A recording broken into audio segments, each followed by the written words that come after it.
आज हम लोग विस्कोसिटी के बारे में जानेंगे। विस्कोसिटी जो होता है वो फ्लूइड का एक प्रॉपर्टी होता है। फ्लूइड किसे बोलते हैं? जो फ्लो कर सके, जैसे कि हमारा गैस है या लिक्विड है।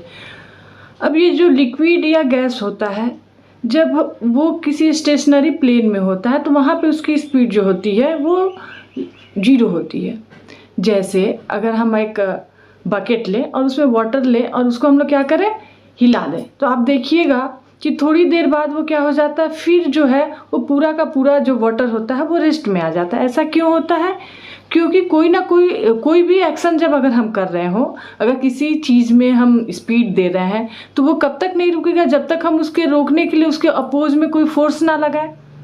तो सेम वाटर वाले यहाँ पे वाटर अगर हम किसी बकेट में लिए हैं और उसमें हम मोशन लाते हैं किसी तरह से, और फिर वो थोड़ी देर बाद उसको अगर वो अपने आप उसका स्पीड जो है वो 0 हो जाता है, इसका मतलब क्या है कि कोई ना कोई फोर्स उस पर वर्क कर रहा है, जिसके कारण जो मोशन हमने उसमें लाया था, जो स्पीड हमने उस लिक्विड में लाई थी, वो क्या हो गया, 0 हो गया। तो विस्कोसिटी क्या है? एक फ्रिक्शन फोर्स है।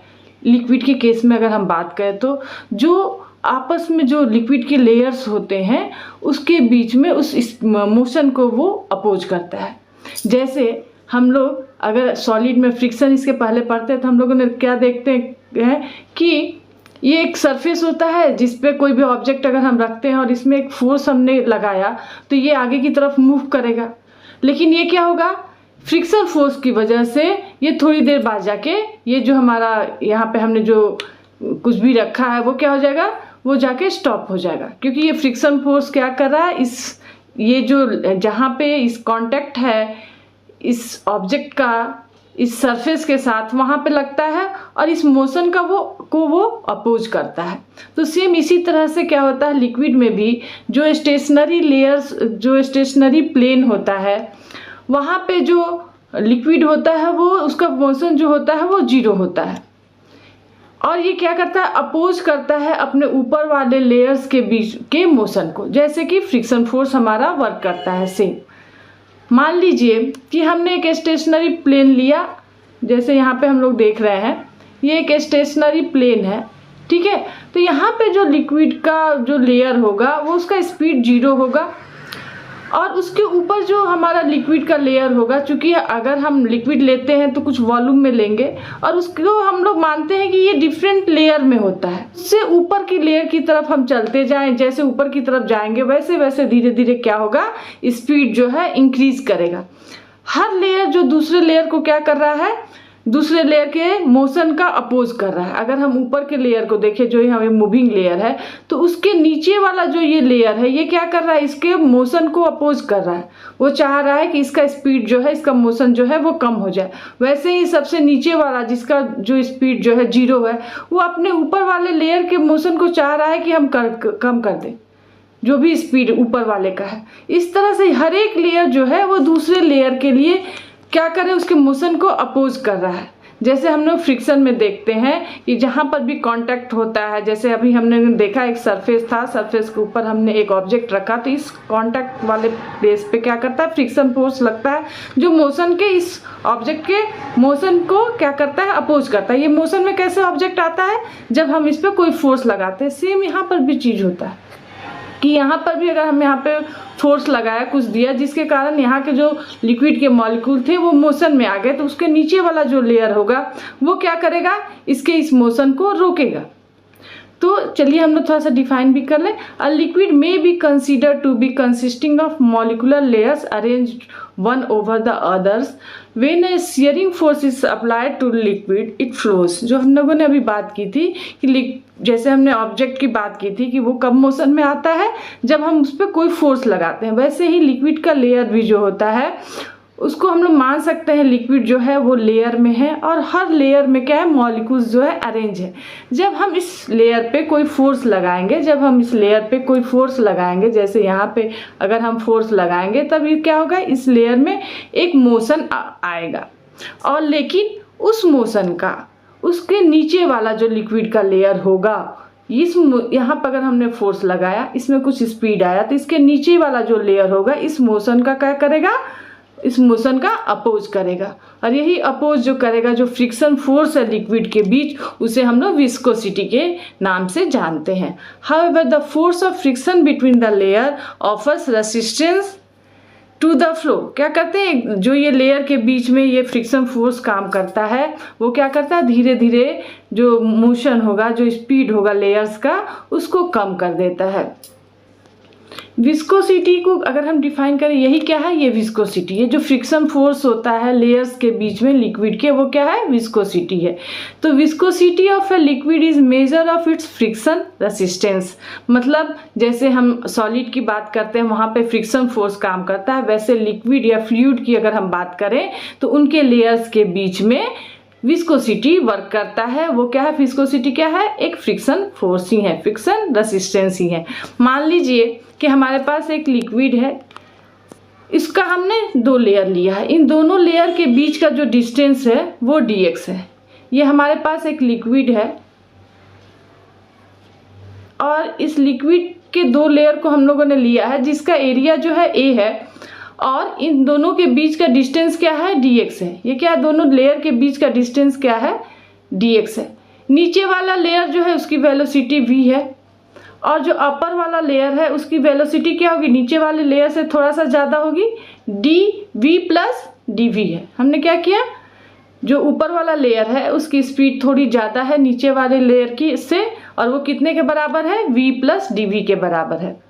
Let 2 layers separated by dx and have a velocity difference dv। अब दोनों लेयर के बीच अपर लेयर जो है उसकी वेलोसिटी v प्लस dv है, और नीचे वाली लेयर जो है उसकी वेलोसिटी जो है वो v है। तो इन दोनों के बीच में वेलोसिटी डिफरेंस कितना हुआ, dv का, और दोनों के बीच में डिस्टेंस कितना है, dx है। छोटा सा, बहुत स्मॉल सा डिस्टेंस है, और बहुत ही जो वेलोसिटी का डिफरेंस हम बोल रहे हैं वो भी काफ़ी स्मॉल है। The force of friction, if resisting the relative motion of the 2 layers, is directly proportional to the area A and velocity difference dv, while it is inversely proportional to the distance between the layers। अब क्या है कि अगर हम यहाँ पर Newton law को applied करेंगे तो क्या होगा कि जो ये फ्रिक्शन फोर्स होगा वो डायरेक्टली प्रोपोर्शनल होगा किसके, एरिया ऑफ लिक्विड के। यहाँ पे जो न्यूटन्स लॉ के अकॉर्डिंग क्या होगा कि ये जो फोर्स होगा, फोर्स ऑफ रेसिस्टेंस जो होगा, जो 2 लेयर के बीच में काम करेगा, वो क्या होगा, डायरेक्टली प्रोपोर्शनल होगा इनके एरिया के, और डायरेक्टली प्रोपोर्शनल होगा किसके, जो इनके बीच में वेलोसिटी डिफरेंस है उसके। और ये जो फोर्स होगा ये क्या होगा, ये फोर्स जो होगा वो इन्वर्सली प्रोपोर्शनल होगा इनके बीच जो डिस्टेंस होगा उसके। अब इन्वर्सली प्रोपोर्शनल क्यों, क्योंकि जितना इनके बीच में डिफरेंस ज़्यादा होगा, डिस्टेंस ज़्यादा होगा 2 लेयर के बीच में, उतना ही ये जो विस्कोसिटी होगा या ये फ्रिक्शन फोर्स जो होगा उतना ही कम वर्क करेगा। और ये जो dv बाई dx होता है उसको हम लोग क्या बोलते हैं, उसको हम लोग वेलोसिटी ग्रेडियंट बोलते हैं। ये dv बाई dx क्या है, इसे हम लोग वेलोसिटी ग्रेडियंट बोलते हैं। आपको मेरी बातें समझ में आ रही होंगी। अगर हमें अब प्रोपोर्शनलिटी कांस्टेंट हटाना है तो क्या करना होगा, हमें एक कांस्टेंट को यहाँ पे यूज करना होगा, और हम लोग क्या करते हैं, इसको हटा के इक्वल टू अगर लिखना है तो हम क्या करेंगे, f is equal to eta a dv by dx।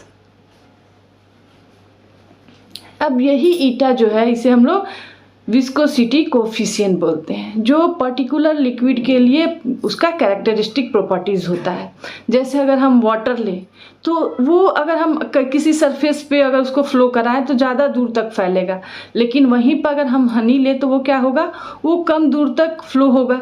अगर उसके जगह पे हम घी ले लें तो वो हनी से कुछ ज़्यादा दूर तक उसका फ्लो होगा। तो तीनों लिक्विड है, वाटर भी लिक्विड है, हनी भी लिक्विड है, और जो हमारा घी है वो भी लिक्विड है, लेकिन तीनों की का विस्कोसिटी जो है, विस्कोसिटी कोफिशिएंट अलग अलग है। तीनों अलग अलग तरह के लिक्विड है, इसलिए उनका फ्लो क्या है, अलग अलग है। वाटर सबसे ज़्यादा दूर तक फैल सकता है, यानी कि उसमें रेसिस्टेंस उनके लेयर के बीच में बहुत कम है, वो मोशन को कम रेसिस्टेंस दे रहे हैं, ज़्यादा दूर तक वो क्या कर पा रहा, फ्लो हो जा रहा है उसका। अब उसके बाद अगर हम घी को देखें तो उसका क्या है, वाटर से तो ज़्यादा है लेकिन हनी से उसकी विस्कोसिटी कम है, जिसकी वजह से उसका फ्लो तो हो रहा है लेकिन वाटर से कम हो रहा है। और हनी को देखें तो उसका फ्लो जो होगा वो सबसे कम होगा, क्योंकि वो उसकी विस्कोसिटी जो है सबसे ज़्यादा है। यानी कि विस्कोसिटी क्या है, एक रेसिस्टेंस है, एक फ्रिक्शन फोर्स है, इसको हम लोग विस्कस ड्रैग के नाम से भी जानते हैं। तो F इजिकल टू क्या हो गया, प्रोपोर्शनलिटी कांस्टेंट हमने हटा दिया है, उसके जगह पे अगर इक्वल टू लिखना होगा तो हमें क्या करना होगा, एक कांस्टेंट यहाँ पे लिखना होगा जिसे हम लोग ईटा यानी कि विस्कोसिटी कोफिशिएंट कहते हैं। तो F यहाँ पे हमने प्रोपोर्शनलिटी कांस्टेंट, प्रोपोर्शनलिटी को हटाया तो इक्वल टू लिखने के लिए हमें एक कांस्टेंट को डालना पड़ा जिसे हम लोग विस्कोसिटी कोफिशिएंट कहते हैं, ईटा। तो F इजिकल टू क्या हो गया, F is equal to eta A dV by dx। अब अगर हमने क्या करना है, ईटा हमें विस्कोसिटी कोफिशिएंट के बारे में जानना है कि ये क्या कैरेक्टरिस्टिक है लिक्विड का या फ्लूइड का, तो हम ईटा को इस साइड ले आएंगे तो F जो है इस साइड आएगा, ठीक है। तो क्या हुआ, इसके लिए हमने क्या किया कि eta is equal to F by A, यहाँ पे आया तो F बाई ए और dx बाई dv। चूंकि हमने क्या किया, इक्वल टू के इस साइड लाया है, इसलिए ईटा इज इक्वल टू क्या हो जाएगा, eta is equal to F by A dx by dv। Eta क्या है, ईटा इज प्रोपोर्शनलिटी कांस्टेंट जिसे हम लोग क्या बोलते हैं, कोफिशिएंट ऑफ विस्कोसिटी। और ये ईटा का वैल्यू जो होता है स्पेसिफिक होता है एवरी लिक्विड के लिए। Eta has a specific value for a given liquid at a given temperature. और इसको डिफाइन करने के लिए हम लोग क्या करते हैं, मान लीजिए ईटा को हम लोग यहीं से डिफाइन करेंगे, ठीक है। ईटा इज इक्वल टू हम लोग क्या कर सकते हैं, अगर 1 न्यूटन का फोर्स लग रहा हो, F इज इक्वल टू 1 ले ले, और जो हमारा एरिया था वो यूनिट एरिया हो, और जो डिस्टेंस था 2 लेयर्स के बीच में अगर यूनिट डिस्टेंस हो, जिसकी वजह से जो वेलोसिटी डिफरेंस आ रहा था वो भी यूनिट हो, तो ईटा इज इक्वल टू, अगर या F को अगर हमने F ही रख लिया तो क्या होगा कि अगर हमारा फोर्स वो वाला फ्रिक्शन फोर्स जो यूनिट एरिया पे लग के यूनिट वेलोसिटी ग्रेडियंट प्रोड्यूस करता हो, एक constant unit velocity gradient produce करता हो, वो कितने के बराबर हो जाएगा, ईटा के बराबर हो जाएगा। फिर से समझिए, यहाँ से हम लोग क्या करते हैं, ईटा के वैल्यू को डिफाइन कर सकते हैं। मान लीजिए हमने जो लिक्विड लिया था उसका एरिया जो है ए जो हो वो यूनिट एरिया हो, यानी कि मान लीजिए 1 मीटर स्क्वायर हो, और अगर हमारा उसके बीच का डिफरेंस जो है लिक्विड के जो 2 लिक्विड का लेयर्स था उसके बीच का डिफरेंस 1 मीटर हो, एक ही यूनिट में लेंगे, और जो हमारा वेलोसिटी हो रहा था वो 1 मीटर पर सेकेंड हो, तब क्या होगा, इस केस में क्या होगा, पर सेकेंड हो, इस केस में क्या होगा कि ईटा इज इक्वल टू हो जाएगा हमारा F बाई 1 इंटू 1/1। तो ये सारा कैंसिल आउट हो जाएगा और ईटा इज इक्वल टू क्या हो जाएगा, eta is equal to F। यानी कि एक फोर्स जो यूनिट एरिया पर लगे और उसके कारण यूनिट वेलोसिटी ग्रेडियंट हमें मिले 2 लेयर के बीच में, तो वो क्या होगा, वो विस्कोसिटी कोफिशिएंट होगा। उसी को हमने यहाँ ढंग से सजा के लिखा है, क्या लिखा है, eta is defined as the force of resistance per unit area which will maintain unit velocity difference between 2 layers of the liquid at a unit distance from each other.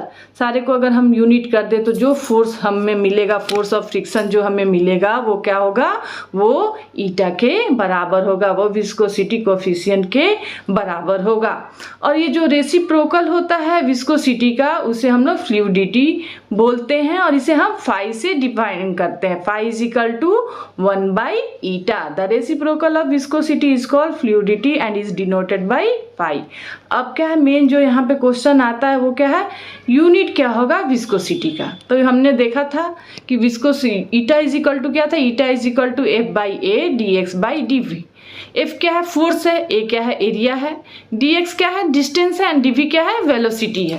तो हम क्या करेंगे, सबके लिए जो यूनिट होता है उसको हम लिख देंगे। फोर्स को हम लोग क्या लिख सकते हैं, ma मास इंटू एक्सेलरेशन। तो यहाँ पे क्या है, मास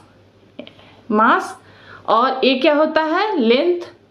मीटर पर सेकेंड स्क्वायर में हम लोग A को डिफाइन करते हैं, जानते होंगे आप लोग, ए क्या है, एक्सेलरेशन।